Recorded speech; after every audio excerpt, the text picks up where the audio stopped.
G'day guys and welcome back to Gear Night. We're back for another night, another Thursday night, talking equipment and shooting and guns and PRS and all sorts of stuff. Hope you guys are well. Hope you're not in Victoria. If you are, I'm sorry to hear it. That's no good at all. Joining me tonight, we'll get to a very special guest in a minute, but our special comments tonight will be brought to you by Andy Little. Andy, say hello. Yeah, how you going, everybody? There he is. Look at that. He's actually driving the show tonight. He's pressing all the watch buttons. out. So we'll see if we're looking at the right thing or if we've got the right audio or anything like that. So all complaints can be directed to Andy. He's just sitting over there. So that will be good, and we'll see whether or not he interjects often in the show or just keeps his mouth shut. Who knows? Who knows? If you don't know, Andy's one of the co-hosts of Precision Shooting Podcast, as well as a very good shooter, and he's an okay bloke, I guess, as well. But speaking of blokes, we have a very good quality bloke and good shooter and all-round top bloke sitting on the line, joining us via Zoom, as we used to do for the ID Live shows, Jay from Orange Accuracy. Jay, how you doing? Good, mate. How are you, buddy? I am going well. How's things over there? Is it nice and cold yet? It's it's freezing, mate. It's I think we're at like 8 or 10 degrees today or something rather. My wife doesn't allow us to use the heater until somewhere around 8 o'clock in the evening, so the house is still cold, mate. It's cold, yes. No, that's it's always challenging. Always challenging. We're doing all right here, which is good. But anyway, that's not we're not here to talk about the weather, mate. I'm glad you're doing well. I'm glad you're going good, and got some complaints. But we want to know about equipment and gear and all that sort of gear. And I suspect there are few people who have used as much or seen as much gear used as you have over however long you've been shooting. Or you're 25 now, so over the last 10 years or so. So let me ask you, Jay, if you can remember that far back, what was the first gun you shot? Mate, the first rifle I shot was back home at my cousin's farm at Charleville, which is out the back of Kaiapoi, just shooting rabbits, and it was an air rifle of some description. It might have been brown. Sensational, yeah. But mate, so that's the first time I remember shooting, and we were just shooting bunnies in my uncle's paddock out the back, and it wasn't about the gear back then, man. It was just about running around the field with your mates, which was pretty cool, and I guess it's still about that as well. Yeah, right. So that's not an uncommon story, is it, to start off on an air rifle and be having a crack at bunnies or anything on those lines, and that was you named some places, but I've got no idea. I nodded like I knew what they were, but I've got no. That was New Zealand, right? Yeah, correct. Yeah, okay, cool. Well, that's no wonder I had no idea, although I'm not any geography expert. Nice, mate. And so at some point you obviously picked up your first gun, or did you shoot quite a few guns between then and getting your own? I did, obviously, through employment. I got to shoot quite a different array of rifles. Before I settled on buying my own. Mm-hmm. And the rifle I bought, the first rifle I bought, I'd never shot one, even handled one. It was I've still got it. It's a Tikka T3 Light, 308. Yep. This is the first one I bought. I still love it. The thing still shoots. It shoots amazing for the first 5 rounds, and then it's too hot to shoot, and you let it cool down, and then you can go again. But for a gun that, I bought it from the boys at Huntsman, and I might have paid, I don't know, $1,200 for it or something rather. The thing shoots like a $10,000 gun until it gets hot. It's phenomenal when you think about it. They actually do really well. I used to work in a gun shop, and it was the Tikka and the 308 or 243 or something like that with a 309 Leopold on it. And that was like this standard package that was just out the door. Several of them every single day. Got bored selling them because they were just such a good deal. But the reason you'd suggest them to people is because you knew they would work, and I suspect that's been obviously your experience. Do you use that gun still from time to time? Yeah, I do, mate. When we get out and get into the hills, walking around looking for the deer and stuff, I've got to pinch the scope back off me boys, 22, and re-zero it. But yeah, no, it comes out when we go and do that. Yeah, for sure. No, the simplicity and the cheapness, the quality you get out of them is ridiculous. Mm. You can see why so many guys build, other rifles on the back of that action. It does really well. Yeah, they do, mate. They do. And so, what else has been in the collection since, or what have you played with a fair bit? What are you running now? Let's ask that question. So I've got with the competition stuff with the PRS and the PSR. We might have spoken about this ID Live, mate, but I've got a 6.5 Creedmoor. Yep. It's on a Surgeon action with a Bartlam barrel. It come with the AWC brake, but I swapped that out to the APA Gen 2 little bastard. Mm-hmm. Trigger Tech trigger on a Macmillan A5 adjustable stock, and I didn't build it for competing. I didn't have any aspirations to compete. I just built it to lay down and shoot as far as I could and get my head around another caliber. And then bumping into a few guys, yourself included, mate, down in Castlemaine, and I was like, well, how cool is this competition scene? But I've built totally the wrong rifle for it, I think. But it still does. But to be honest with you, mate, it still does very well. You put a competent shooter like Andy behind it, and he'd probably clean up with it all day long. But someone like myself, it just doesn't seem to work as well. Don't plug him too much, mate. Don't plug him too much. Yeah. Let's settle this down a bit, eh? So no, it's my go-to at the moment for all things range and long range. The probably my favourite though in the cabinet is the 223. Okay. I picked up a reasonably cheap combo of a stock dual. No, it's not. It's a Kelvin Elite trigger and a Remington 700 action. So I got that pretty cheap, and then I took it to Robert Tobler and had him put a barrel on it for us. And the thing is a truck axle. It is thick, really thick. So when it comes to knocking over the kangaroos and stuff around the town for different farmers and that, the thing just doesn't stop. It's an incredible rifle. Then I've put a Wedgetail Industries suppressor on it as well, which just makes it a dream to shoot. The thing is if I could, I'd run it at every competition. The thing is just amazing. I love it. Yeah, nice, mate. Nice. Sounds excellent. What was the thought behind changing over your brake on the Surgeon? How did that come about? Because I'm permitted to have a suppressor, I thought, well, maybe if I leave the AWC, when I purchased it, I'll leave the AWC brake on, and perhaps I'll look at getting a suppressor to run it.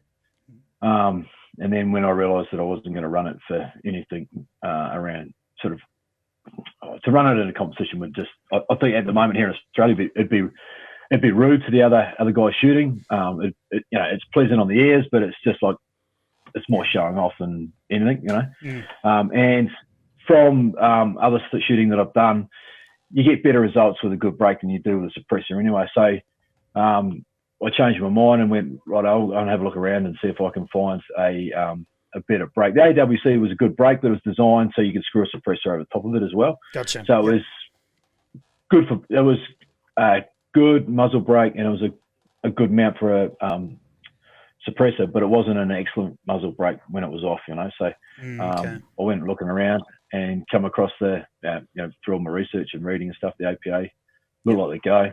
Yep, been happy. I toyed with the idea. Sorry, mate. You've been happy with the APA since then? Oh, absolutely.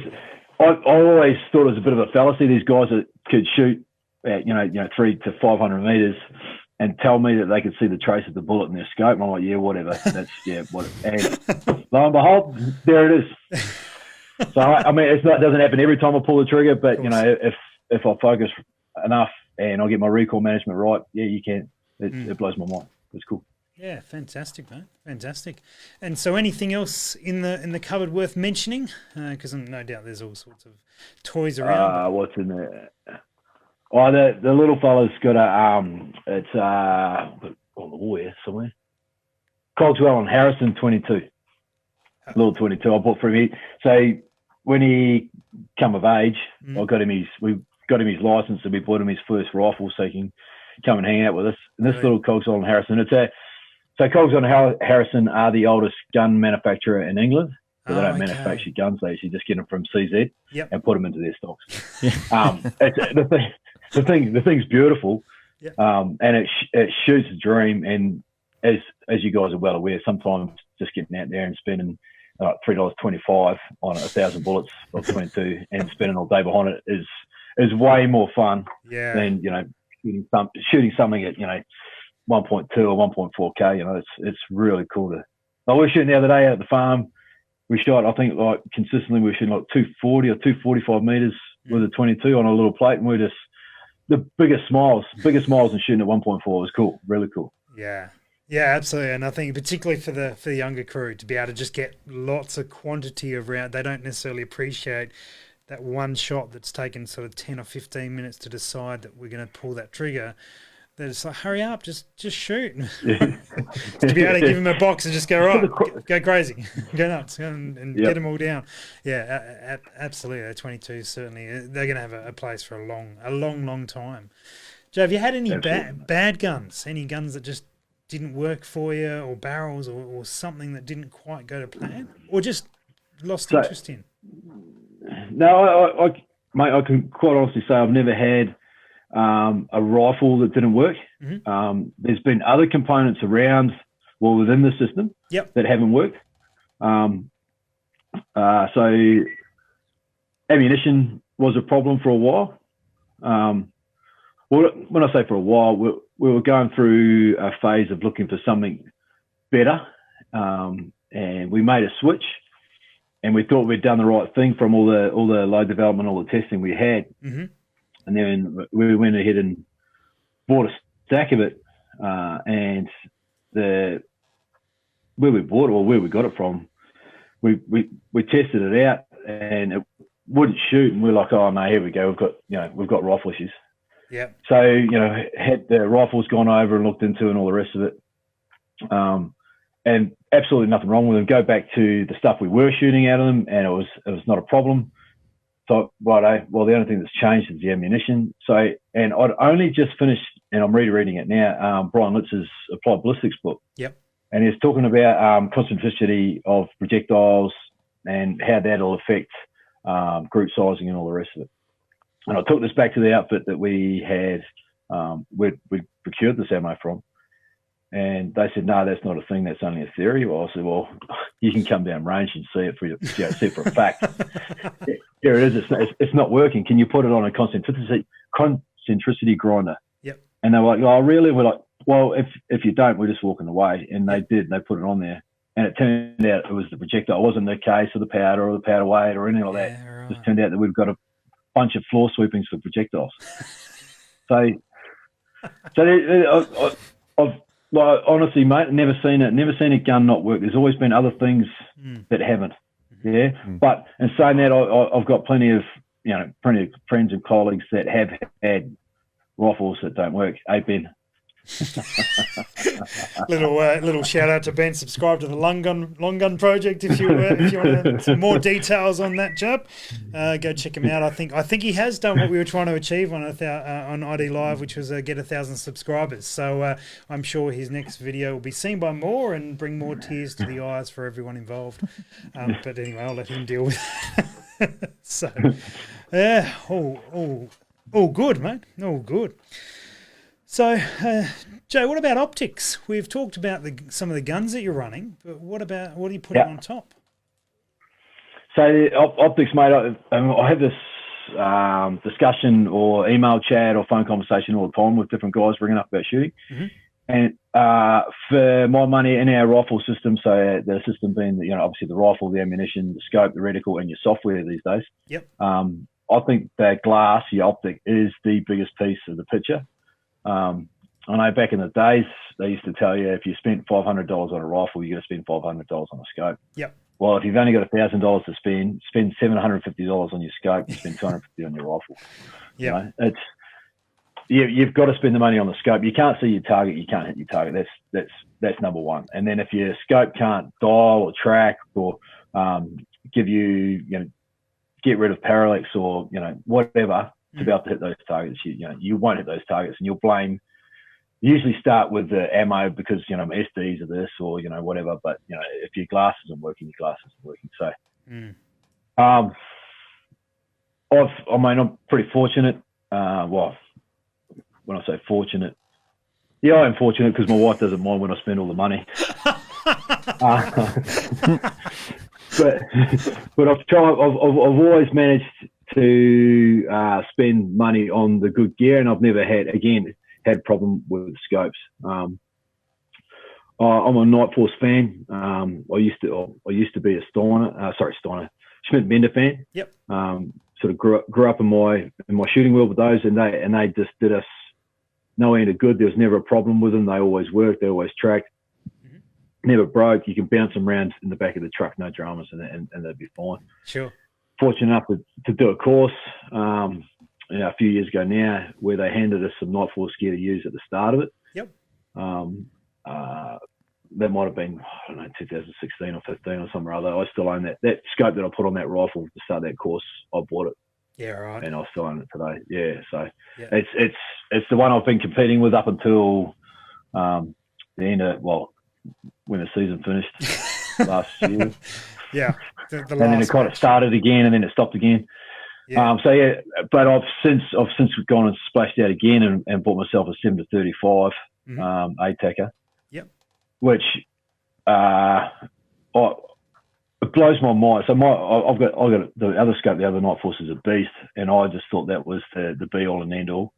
And then when you hold the 7-35 up against the beast, it blows my mind how good a job they've done again like that. It's for all the scopes I've seen, and I've been fortunate enough to see them all, and all the recent ones, like in the past sort of 12 to 6 months, I've got my hands on it in some way, shape, or form. And that 7-35 still just blows my mind how the clarity of it, the way it tracks. I don't know what they've done, but it's better than that other stuff. But in saying that, the Steiner gear, all the razors that I get to see at training, the Kale stuff, the Riptech, all that stuff all sits right at the top of the pile. But that 7-35, I don't know whether it's just I've got different eyes or I see things different to other people, but it blows me away. Yeah. Absolutely. But in saying that, mate, if you're going to go and spend your money on a scope, spend as much as you can. It's the best part of your system.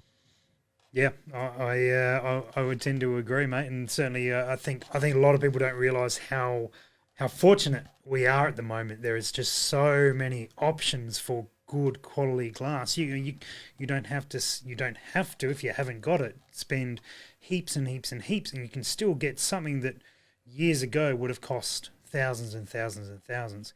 We're just super fortunate now. We've got even better and better gear now, and it's solid and reliable, and it's amazing for spoiled for choice, very much so. Certainly from when I started shooting.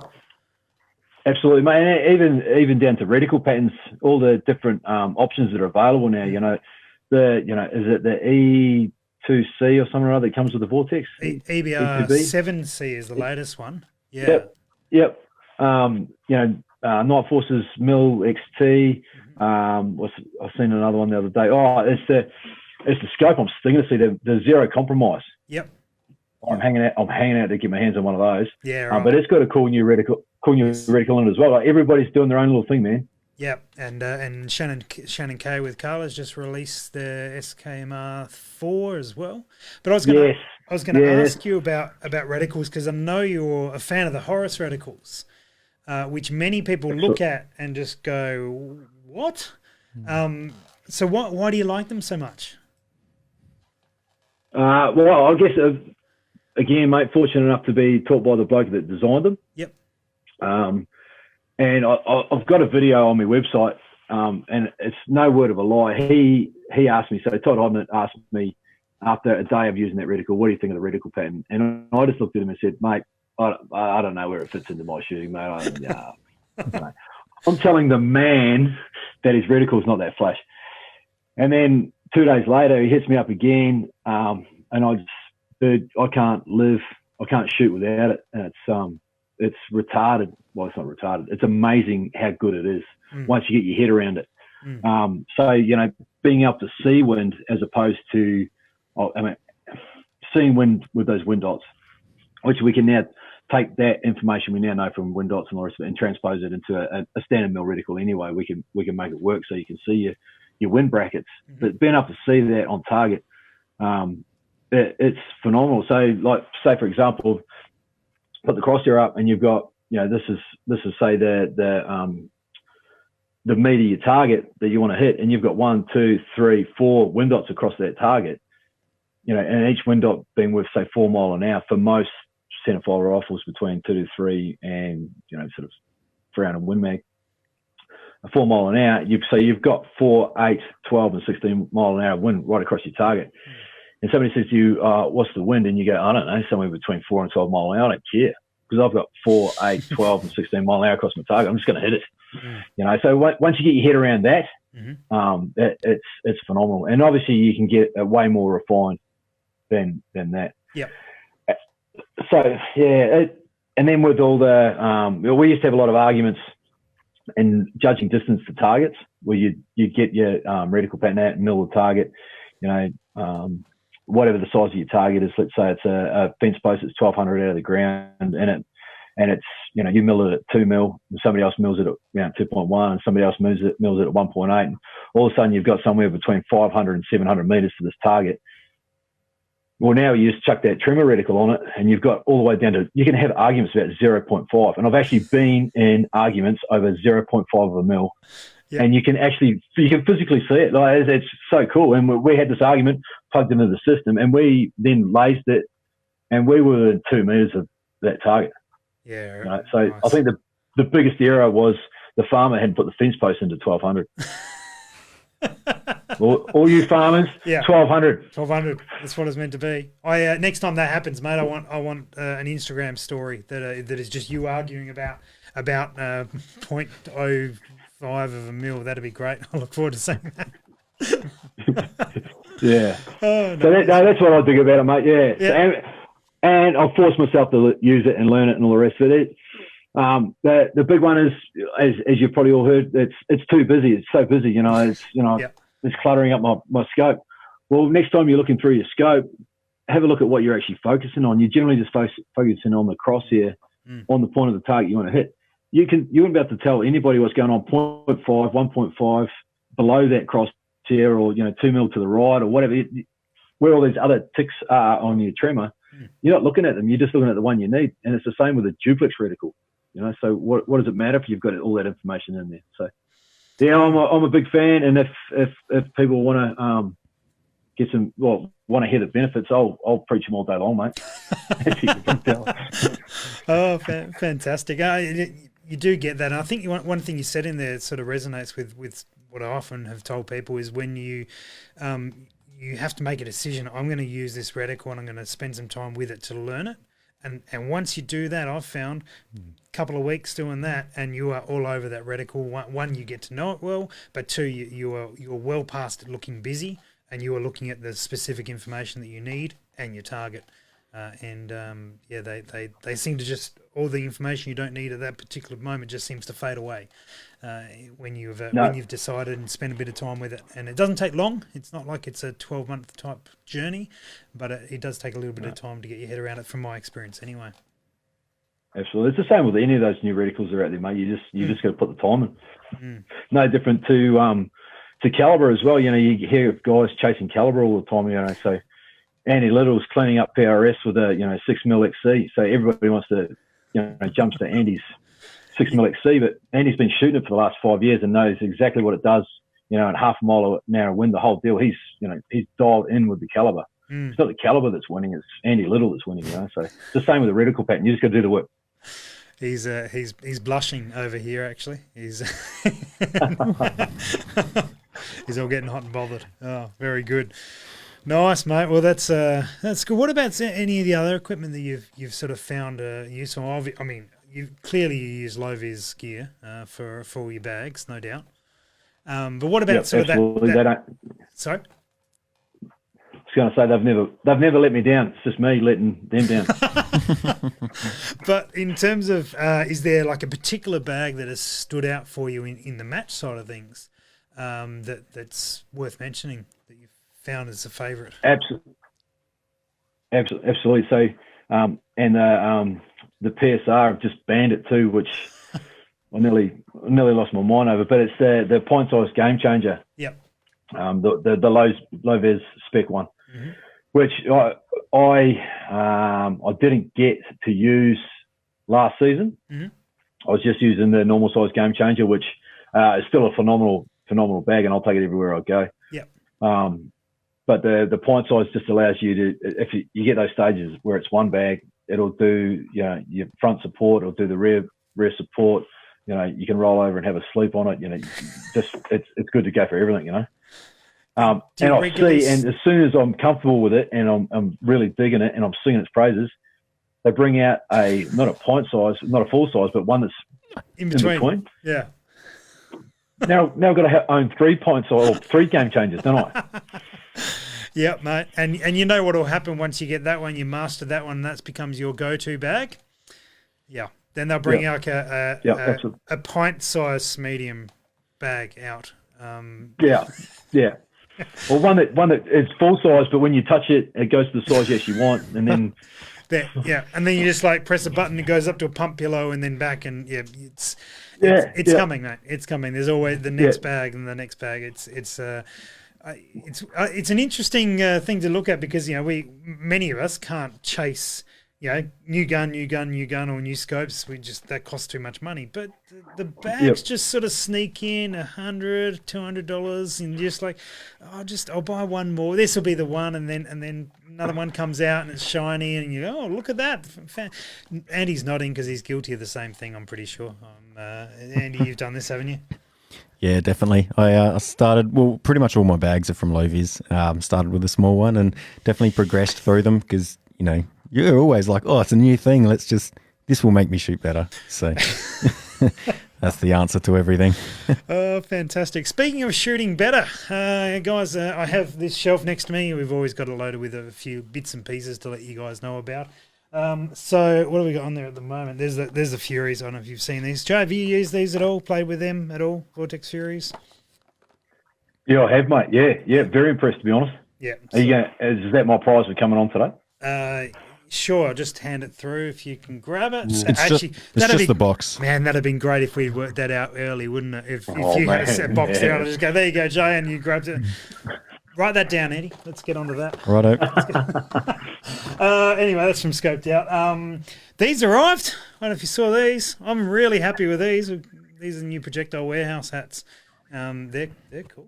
I've got something I've been working on with a little project. I've got some alcohol wipe because today I spent a fair bit of part of today and yesterday and the day before trying to get a VCR to work and play clearly, and it's full of challenges. So I've got like four boxes about that big of old VHS footage from back in the day when I used to film some stuff. So every now and then, if this all works and I can digitize it, you might see some really, really, really old rusty from some footage from way back again. Anyway, and then the big news to let you guys know, these are really cheap at Projectile Warehouse because I bought way too many, lots of them, and so they're about half price. Andy can attest to that because there's like couple of hundred sitting in front of him. So if you want to, this sort of targets, you want to save some coin, they're nearly half price or thereabouts. So check them out. Anyway, that keeps us a show going. The HomePod, but that's there. You can't see that anyway. Why did I mention it? No issue at all. All good. All right. Jay, you also run, or many people know you through the training that you do with Orange Accuracy. Obviously, years ago, I was running some training as well. And one of the most amazing things of sitting in that position of having students come through and doing that sort of stuff is you get, you sort of feel like you've experienced a whole stack of equipment without actually paying. In fact, you've been paid to experience all this equipment, and you see guns that that don't work so well, as you said before. It's not the gun specifically, but there's some component that's let it down, and you sort of see some themes, or I certainly did see themes of stuff that was good to have, was maybe not great to have. Can you elaborate on any of the experiences you've had leveraging other people bringing gear along? Yeah, pretty fortunate, eh? So, like you say, mate, they want you to experience their kits. So yes, if I have to, yeah. But it's a very privileged position to be in.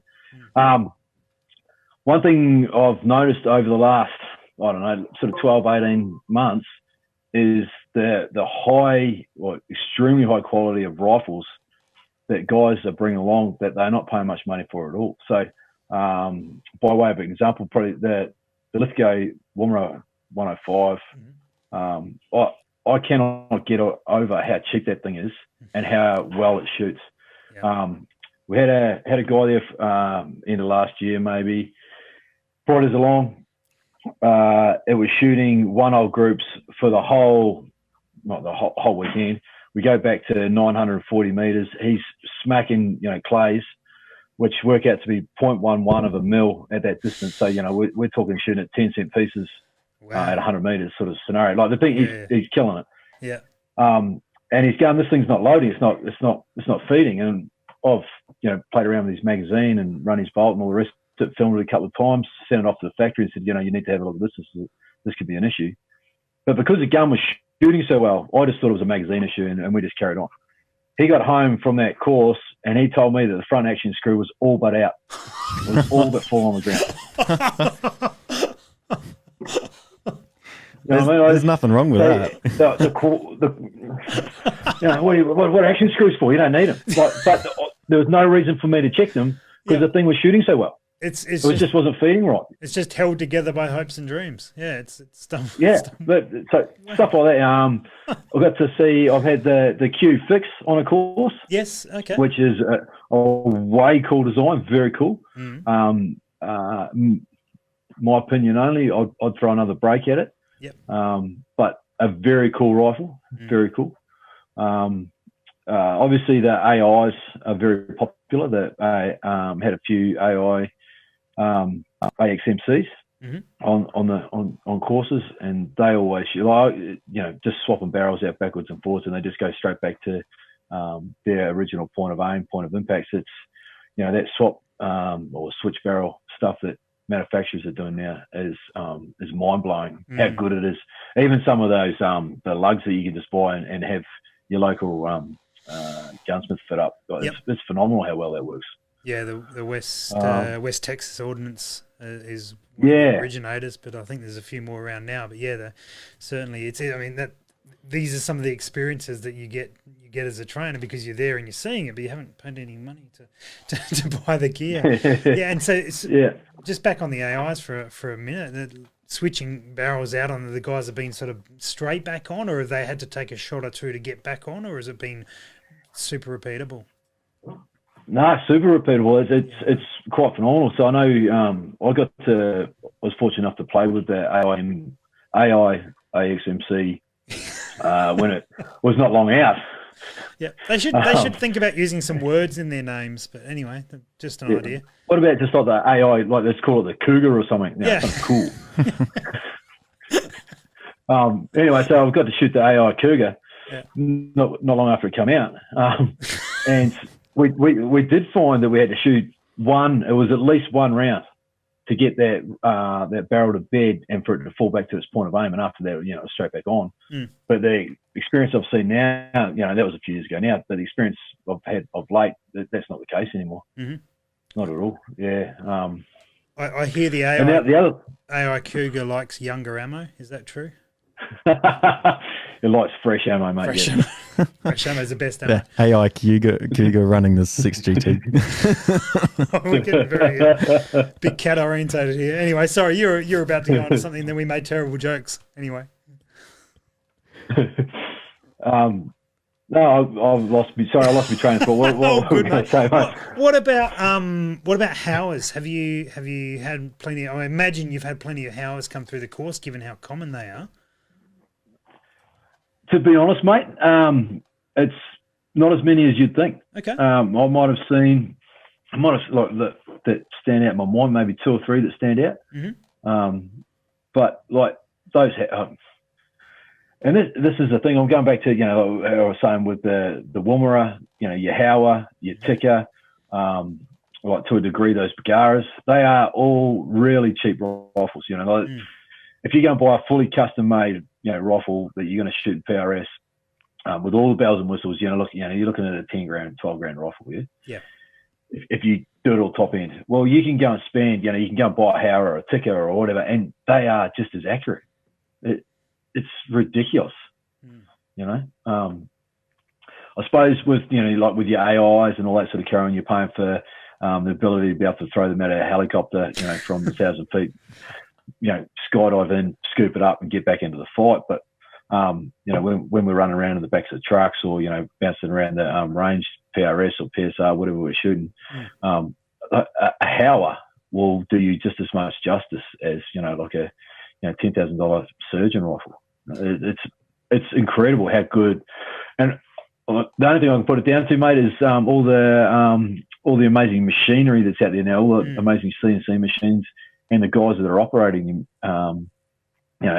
They are doing phenomenal work. It's cool, and it's awesome for the sport, because now we can just get out there and shoot. Guys can get out there and shoot and produce some good results, feel good about it, and then chase the next big shot. It's cool. Yeah, it certainly has. I think you're right. Without being any knowledge base, the machining side of things, is what I'm told, has really been able to bring that quality up. And that's where I think Remington's lost a lot of ground. I don't know if you've had much to do with sort of Rem 700s. Obviously, they're a pretty benchmark sort of option, and they used to be very good. And then obviously a lot of arguments about they're not as good as they used to be and all that sort of thing. But I think there's something in that argument that says, well, everyone else probably got better. Not necessarily Remington got worse. Maybe they did, but everything else seemed to step up, and now it's hard to buy a bad rifle. So I tend to agree with you that. Why do you think? What have you seen the guys who do spend 10 grand on a gun? Obviously, as you say, you can get really good accurate groups out of almost anything if you spend some time with it and know how to shoot.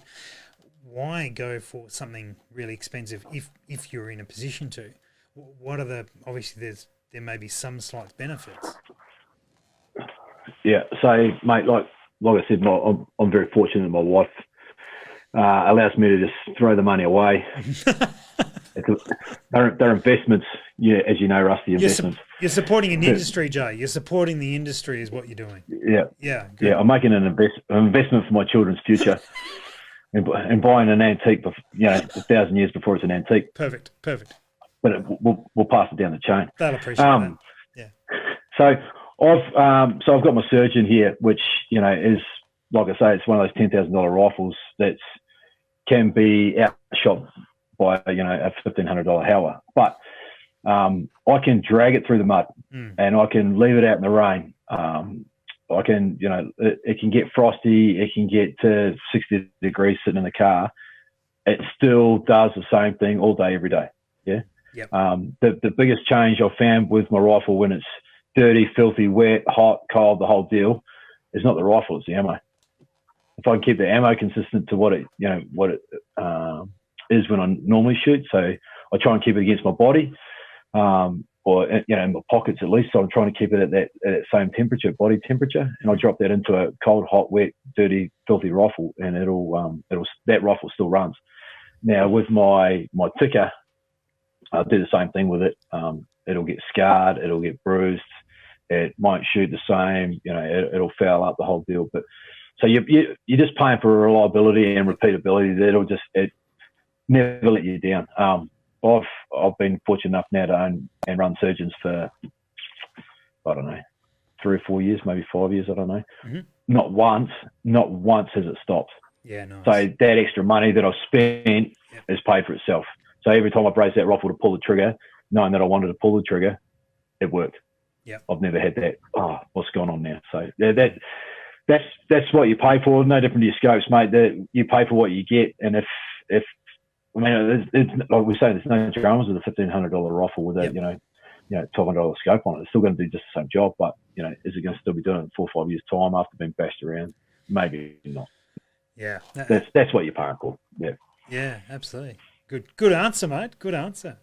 Joe, have you seen? Is there like a common trend with perhaps mistakes guys make when they're coming along to your course and they bought some gear? Is there common stuff that you see that perhaps that would be good to give them a heads up, or if you could go to the gun shop with them on day one of their shooting career and guide them with some stuff, what would you give them in terms of knowledge? Yeah, so, mate. So the big one is the guys will say, "Oh, I'm just starting out in the long range game, or I'm just starting out in shooting, so I'm just going to buy a rifle that that doesn't cost too much, so I can get my head around it. And then once I've got my head around it, I'll advance to the next rifle. And I'm just getting into this long range game. I'm just going to buy a scope, just to get me started. And then once I get my head around it, I'll buy another one." Half a day, 3/4 a day later, after starting some training, it's like, oh, I should have spent that money on the other scope. Now I've got to buy 2 scopes. Oh, I should have bought that other gun. That's in this game.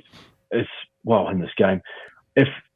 you're really going to take it, if you want to take it as far as you can, you need to spend as much as you can. That's a terrible thing to say. I mean, it's good for good for the industry, obviously, but you want it because you're going to end up buying it eventually anyway.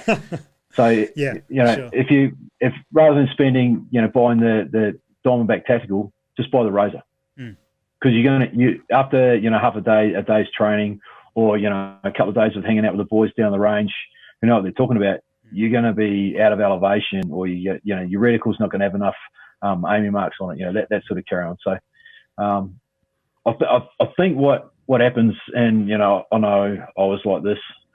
You don't want to buy the best piece of kit because you don't want to be the new guy at the range with the best piece of kit that doesn't know how to use it. Yep. It'll take you half a day to learn how to use it, and then you, the guy that knows how to use it at the range, and it doesn't matter how long you've been shooting. But if you don't have it, you haven't got it, so you can't do that. So, mate, the biggest, I guess to summarise all that is buy the best piece of kit you can, and don't worry about the bloke next to you thinks he probably doesn't know how to use it anyway, so you might as well have it. Is there... do you suggest? I certainly did when we were running courses, is to come with what you've got, and because I would often have guys sort of buy up all these bits and pieces before they came out on a course, and they'd end up with like a weather meter, but it wasn't a Kestrel, and it was missing a button. Yeah, obviously you've had that as well, and they buy various things, and then often on the cheaper side, and it was the obviously they've got a gun and a scope, and often they already had that, but all the little accessories they didn't need to bring to the course, but they thought, it'd be good to have them all, and then they rock up and you go, oh, man, it's like I'm really sorry, you've spent like $1,000 on accessories, and I'm going to tell you why they're all rubbish this week, or whatever it might be, as polite as I can. No, it breaks my heart when you see it. Most guys, I get a lot of guys ring up and say, "Oh, do you think I should buy this before I come to the course? Do you think I should buy that before I come to the course?" It's like, spend your money on ammo and go and shoot. Don't, like most of the ranges we shoot at, the distances are marked out. You don't need a rangefinder. Yep. There's another, anywhere between 300 to, or you can spend, $15,000 on a rangefinder if you want. Spend it all on ammo and go and shoot. Make yourself better. The software, guys are like, I'm not spending $30 on the applied ballistics for my phone when I can get Street Lock for free. Well, that's cool, but we can teach you a lot more if you spend that extra $30, or go and speak to the guys at Kestrel Australia and get yourself the real deal, because that for my money, after buying a rifle, after buying a scope, and after buying your ammunition, if you bought yourself a Kestrel, you can lay on the couch, and I do this all the time, just shooting, just plugging in, different conditions and different elevations and distances, and you can shoot without pulling the trigger. You save yourself on bullets. But when you buy or don't buy the right kit at the right time in your shooting career, it can be detrimental. So I've seen guys come along and have gone, right, so I bought this, and this. It's like, well, you don't need that. You shouldn't have bought that. You should have bought this. And then they spend 2 days shooting and they hate it because their gear sucks. And then they've wasted all their money on all the kit they've bought, which if they had to just maybe ask for some advice from some different people, and it doesn't have to be guys like you and me. It can be a guy at a local gun shop, the dude down the range. Everybody's willing to help. But yeah, for my money, mate, if you're buying a gun, obviously for shooting, to get the most out of it, like we were talking about earlier with the 22, you just need a nice little rifle, a stack of ammo, and a scope, and you're into it. You have the best time of your life. And then just to add a Kestrel to open up your understanding of everything that's coming and going with the rifle, with your ballistics down range and the rest of your environmentals. Yep. That's just the next piece of the puzzle. And after that, all you need is a couple of good mates and some bullets and go and shoot. Yeah, I think very, very solid, very sound, mate. I think that a lot of guys do want to get all the bits and pieces and kit. And one thing we've covered this. I hate to do it again, but it's so true that you go to a match, for example, if that's the thing you're into, and guys will just be handing you stuff to use. Like if you want a bag, well, don't buy a bag before you rock up and use 10, and then choose one. So you don't end up with this. I mean, you eventually, don't worry, you will be in for the same experience that we've all had, right, Andy? Where you go, okay, I'll buy one, and then that'll be the one. They'll still get you to buy 15 bags because a new one will come out, and a new one will come out, and a new one will come out. And plus, she's just gave us some feedback on this meeting. He's arrived, said best bag ever. Everyone should buy one now from Lovies Gear. So, there you go, Jay. You're into it now. Yeah. Thanks, mate. But when you're starting out, it's always going to happen. you don't need to worry about that. You go along and use it, but you sink as much coin as you can into that, particularly optics, and then as good as you can on the gun as well. Yeah. I was going to put in where I know a couple of friends of mine and stuff have gone super cheap on a bipod, and I know that a bipod's something where you can find real cheap knockoffs and things on the internet, or even there's some cheap options in your local gun shop, but spend some money on a good bipod, otherwise that thing will be just working its way loose, falling off. The bottom nut on some of the rip-offs will come off, and they'll spin around, and you got to spend the money on bipod because it is a whole system, and it needs to be tight. 100%. Joe, have you got any good bipod stories? When I first started using Harris's, this isn't a good story about anyone else other than me. I used to close them on my thumb all the time and just bleed everywhere. I hated them. Was that on your thumb or was that on the? Because I've done this. Yeah, the web in there. Oh, I've done that as well. It's caught me. Yeah. Hey Jay, what are you doing? Oh, snap! I had a couple of guys at a match, and I had a little bit of gear there. I had one Atlas bipod with me to sell, and these guys were eyeing it off like, oh, maybe. They had the Chinese knockoffs of the Atlas bipods, and they're like, yeah, we want to get one eventually because we know that he's better, but these ones are okay. Yeah, it's the same but different. Yeah. Anyway, they went up to this stage, and it's a stage at Monado. You'd be familiar with the prop where it's the steps, the sort of this staircase that's built, and they were shooting off that, and they were pushing their gun in, and one of the guys put his bipod in, and the leg either bent or something came off of it, and it just fell apart. And anyway, he finished the stage off. He turned around. He said, "I'll take that bipod right now." All right, no worries. And walked off, and we grabbed the bipod for him. His then other mate came up directly behind, shot the stage immediately after, exact same thing, exact same position, popped it off, mate. If I could get everyone to shoot that particular stage, if they're knockoff Atlas bipod, I'd set on a million bipods. But anyway, of course, I only had one with me. So he's like, "Oh, I'll grab that bipod." I'm like, "Sorry, dude, your mate grabbed it. I'm all out. I'm all out. You probably should have snapped it up first." So if you see Atlas bipods at a match, grab them because apparently that's a thing.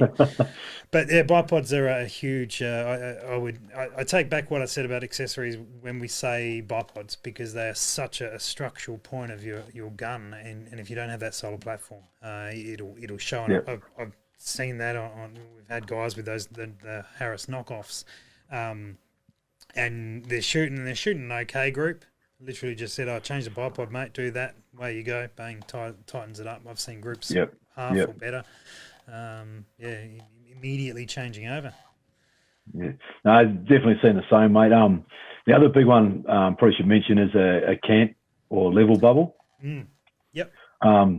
As soon as, I know that cant used to be a problem, especially with the longer range stuff, all the time. And then people started putting bubbles on their guns, and it's not even, it's like we say, solved COVID just by putting a bubble on, you know?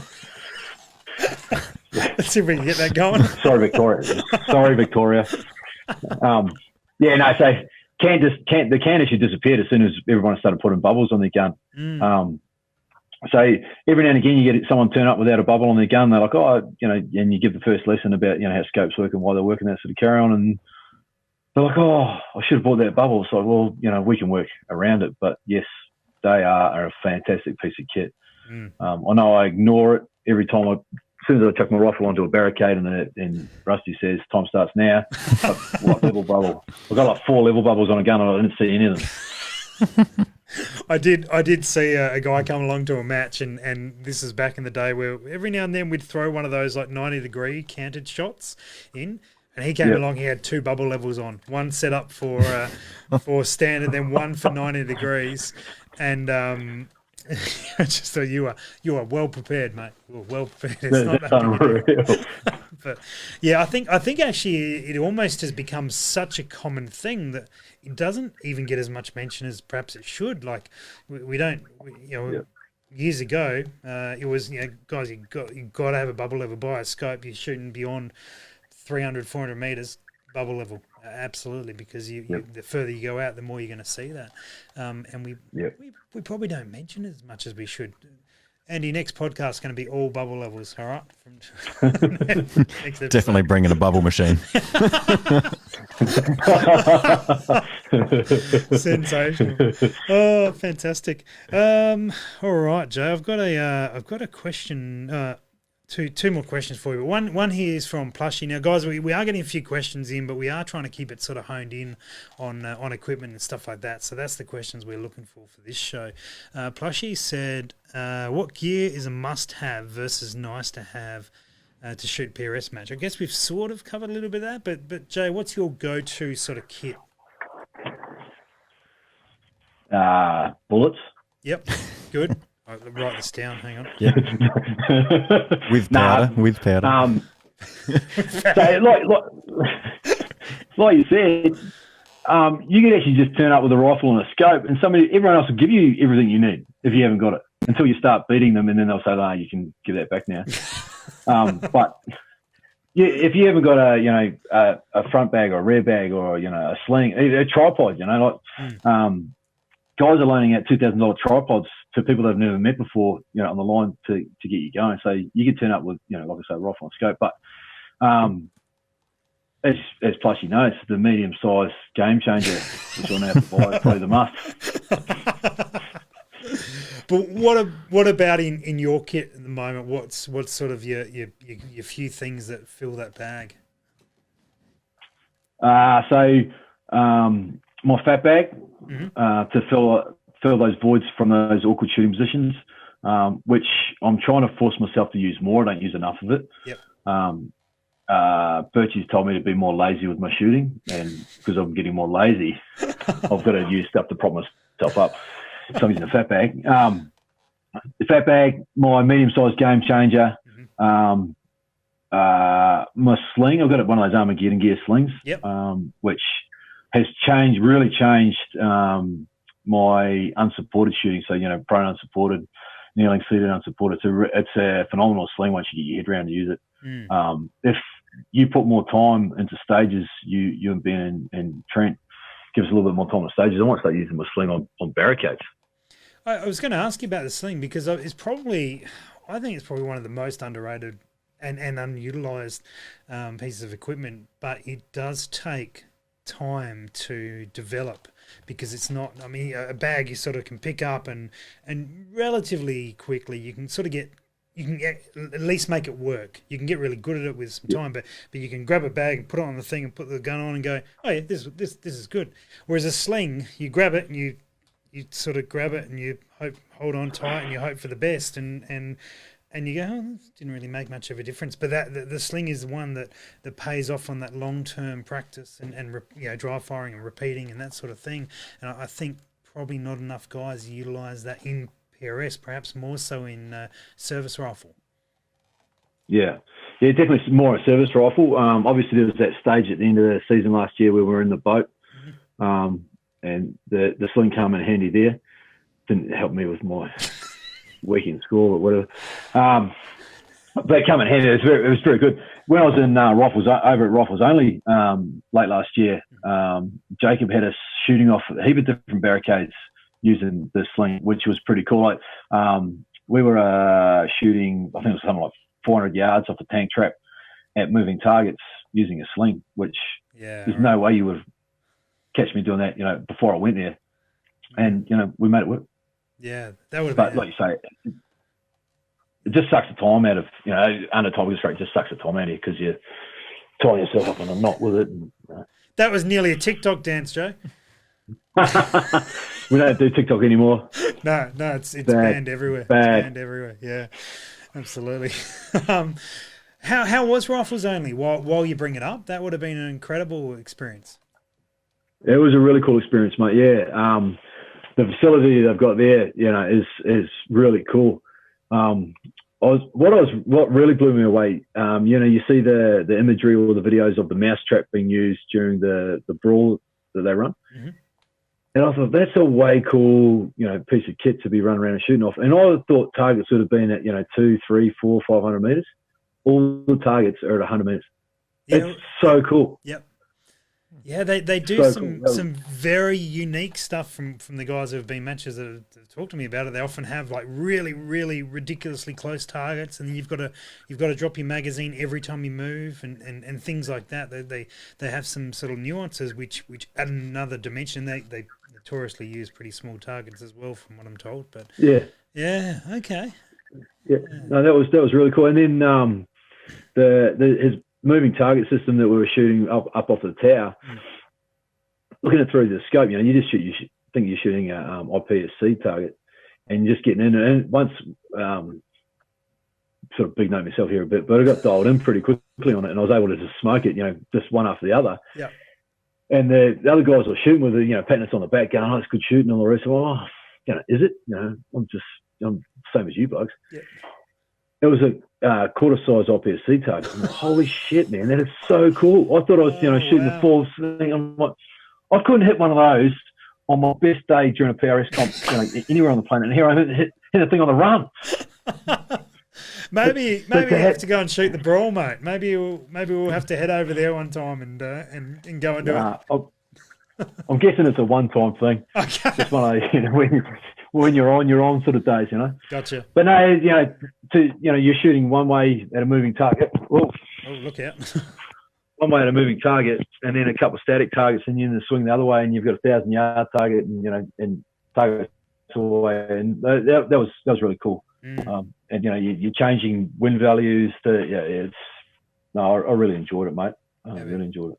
Epic, mate. Fantastic. Is there anything on the horizon equipment-wise, apart from the Schmedium bag, of course? Still debating whether it's Schmedium or Schmedium. We prefer Schmedium. Schmedium. Is there anything that has your attention in terms of equipment at the moment? These sort of whether for yourself or potentially for students that you're looking at, going, I really like that, or looking forward to trying this out. Yeah. I'm really liking the stuff that's coming out of Grey Ops Inc. at the moment with their plates that they're running. So I've got one of their, I think it's an AMP plate that I can run a spotting scope and a rangefinder at the same time. Yep. Really, really love that. Then they've got another one that I can't remember what it was called. There's some of the guys have been running them at PRS last year towards the end of the year. I think Birchie was running one. Excuse me, a couple other guys anyway. But then you could hook a game changer onto them. Like they pick up the game changer and hold on. So you pick the rifle up and the game changer is just there. Well, they've done another one again. It's just a little bit smaller. They've changed its configuration, and I actually quite like the look of that. And I'd like to give that a run for my shooting. I think kind of looking for that next level of stability that I mean, I don't know why I can't find it, but maybe throw money at it, Jay. Throw money at it. That'll solve it.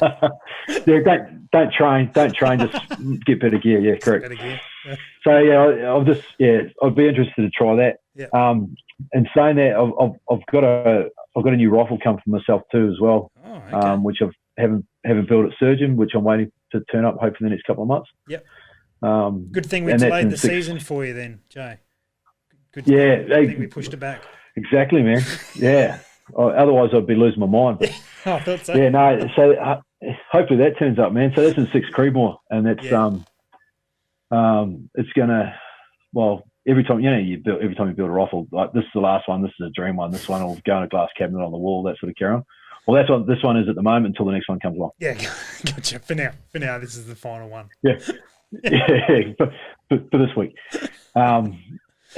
For students, mate, most guys. So the thing I think that I am able to give to guys that come on courses, girls that come on courses, it is an insight to things like to tripods. When we do find time during a course to get a tripod out, guys really enjoy that. Giving. A lot of it is just bags, like your different rear bags and that. Guys are like, holy shit, I've never seen this before, and they try it and they just, they love it. That sort of carry on. What else? I would really love to,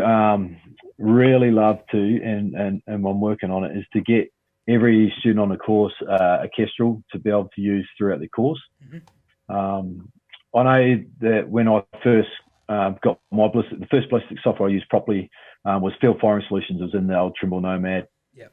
You had to load around. It took 10 minutes to fire it up.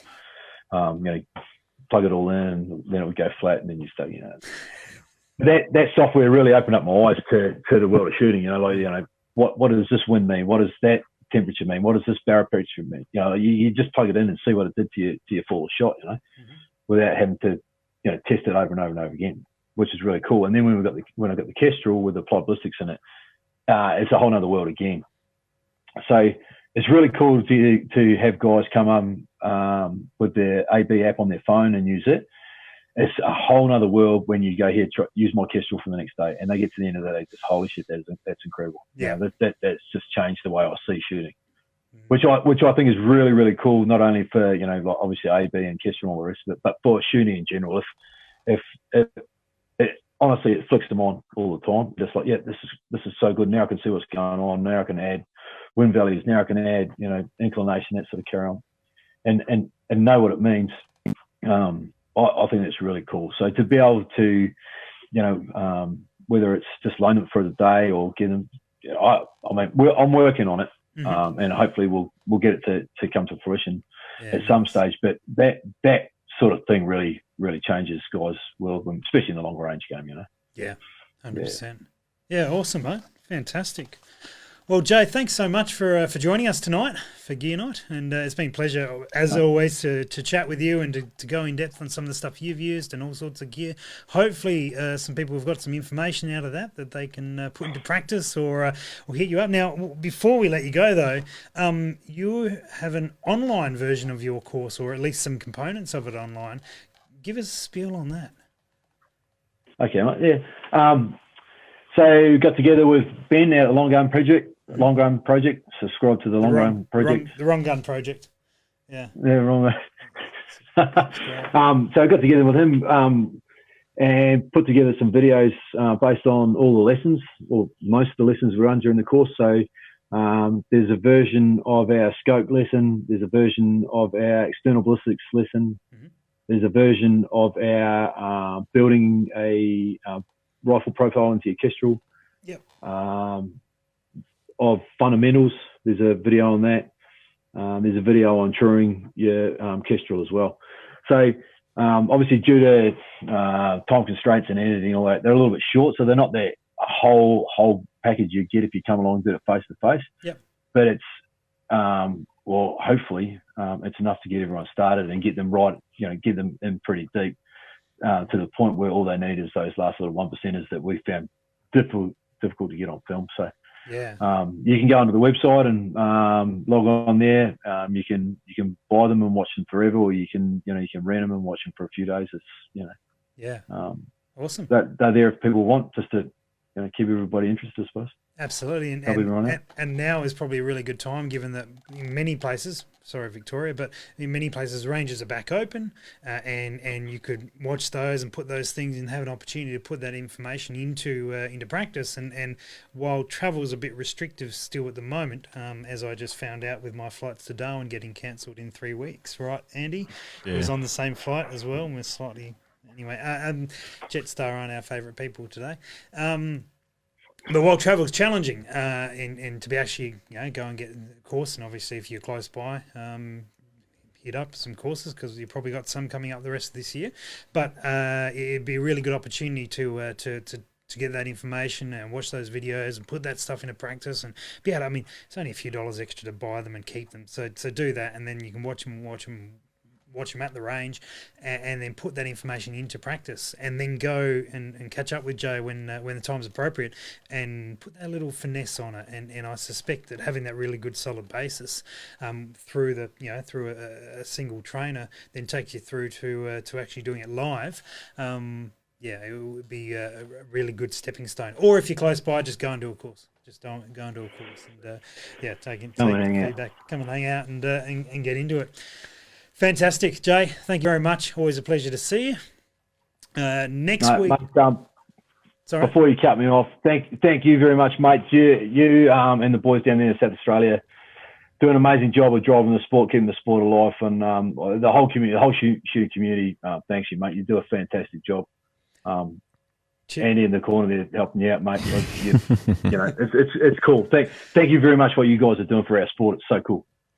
Awesome. It's an absolute pleasure, and we just we doing what we love. So next week on the show, on Thursday night, Steve Blacker joins us to talk about all sorts of bits and pieces he has been trying over the last couple of years, and looking forward to hearing that. Another bloke out of that part of the world. We'll see how cold it is next week. Probably as cold, if not colder.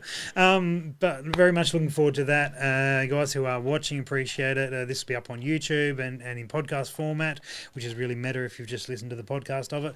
But if you want to have this on the background and while you're reloading, that may be really good to do on all the podcast sort of ones. Check out Impact Dynamics. It's got all the live shows there from previous, and then on with Gear Night as well. So that's it from us. Andy, thanks heaps for coming in and providing a few comments and clicking buttons and doing all that sort of gear. Hopefully I assume it all went well. I haven't been watching it. I've been looking at Jay instead. So let us know if it didn't work, and we'll get someone new next week. Yeah, pretty sure it's been on me most of the time. Oh, fantastic. All right. Terrific, Jay. Thanks very much, Andy. Thanks very much. Guys, thanks so much for watching, and we'll catch you again soon.